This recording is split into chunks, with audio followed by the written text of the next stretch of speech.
ನಮ್ಮ Janavani Kannada YouTube news ಚಾನಲ್ಗೆ ಸ್ವಾಗತ. ನೀವು ನೋಡ್ತಾ ಇದ್ದೀರಾ ನಮ್ಮ Janavani Kannada YouTube news channel. ದಯವಿಟ್ಟು ಚಾನಲ್ ಹೊಸದಾಗಿ ನೋಡ್ತಾ ಇದ್ದರೆ ಸಬ್ಸ್ಕ್ರೈಬ್ ಆಗಿ, ಶೇರ್ ಮಾಡಿ, ಲೈಕ್ ಮಾಡಿ, ಹಾಗೆ ಅಭಿಪ್ರಾಯವನ್ನು ಕಮೆಂಟ್ ಬಾಕ್ಸಲ್ಲಿ ತಿಳಿಸಿ. ಬೆಲ್ ಐಕಾನ್ ಒತ್ತುವುದನ್ನು ತಪ್ಪದೇ ಮರೆಯಬೇಡಿ. ಹೊನ್ನಳ್ಳಿಯಲ್ಲಿ ಗಣರಾಜ್ಯೋತ್ಸವ ಸಂಭ್ರಮ. ವಿಜಯಪುರ ಜಿಲ್ಲೆ ಸಿಂದಗಿ ತಾಲೂಕಿನ ಹೊನ್ನಳ್ಳಿ ಗ್ರಾಮದ ಸರ್ಕಾರಿ ಹಿರಿಯ ಪ್ರಾಥಮಿಕ ಶಾಲೆಯಲ್ಲಿ 76ನೇ ಗಣರಾಜ್ಯೋತ್ಸವ ಧ್ವಜಾರೋಹಣವನ್ನು ಎಸ್ಡಿಎಂಸಿ ಅಧ್ಯಕ್ಷ ಇಸ್ಮಾಯಿಲ್ ತಂಗಡಗಿ ನೆರವೇರಿಸಿದರು. ಎಸ್ಡಿಎಂಸಿ ಉಪಾಧ್ಯಕ್ಷ ದೇವೇಂದ್ರ ರತ್ನಾಳ್ ಅಂಬೇಡ್ಕರ್ ಭಾವಚಿತ್ರಕ್ಕೆ ಪೂಜೆ ಸಲ್ಲಿಸಿದರು.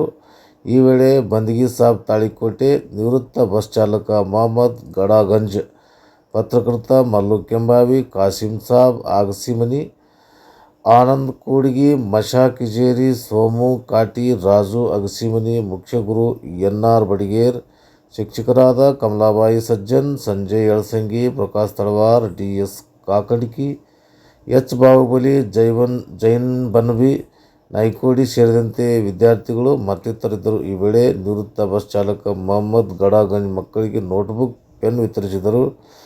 ವಿದ್ಯಾರ್ಥಿನಿ ಅಂಕಿತಾ ಬಿರಾದಾರ್ ಸ್ವಾಗತಿಸಿದರು. ವಿದ್ಯಾರ್ಥಿನಿ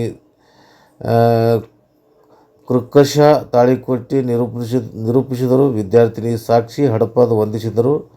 ನಂತರ ಮಕ್ಕಳಿಂದ ವಿವಿಧ ಸಾಂಸ್ಕೃತಿಕ ಕಾರ್ಯಕ್ರಮಗಳು ಜರುಗಿದವು.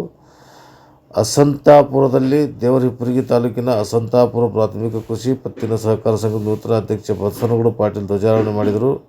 ಉಪಾಧ್ಯಕ್ಷ ಪ್ರಭುಗೌಡ ಬೆಂಕಿಹಾಳ್, ಹನುಮಂತರಾವ್ ಗೌಡ ಪಾಟೀಲ್, ಸಿಇಒ ಸಿ.ಎಸ್. ಕುಳಗೇರಿ, ಆರ್.ಎಸ್. ಹಿರೇಮಠ್ ಸೇರಿದಂತೆ ಆಡಳಿತ ಮಂಡಳಿ ನಿರ್ದೇಶಕರು, ಸಿಬ್ಬಂದಿ ವರ್ಗ ಹಾಗೂ ಗ್ರಾಮಸ್ಥರು ಇದ್ದರು. ವರದಿಯನ್ನು ಮಲ್ಲಿಕಾರ್ಜುನ್ ಎನ್. ಕೆಂಬಾವಿ, ಬ್ರಹ್ಮದೇವನಮಡು ಇವರು ನಮ್ಮ Janavani Kannada YouTube news channel ಜೊತೆಗೆ ಹಂಚಿಕೊಂಡಿದ್ದಾರೆ. ಅವರಿಗೆ ಧನ್ಯವಾದಗಳು.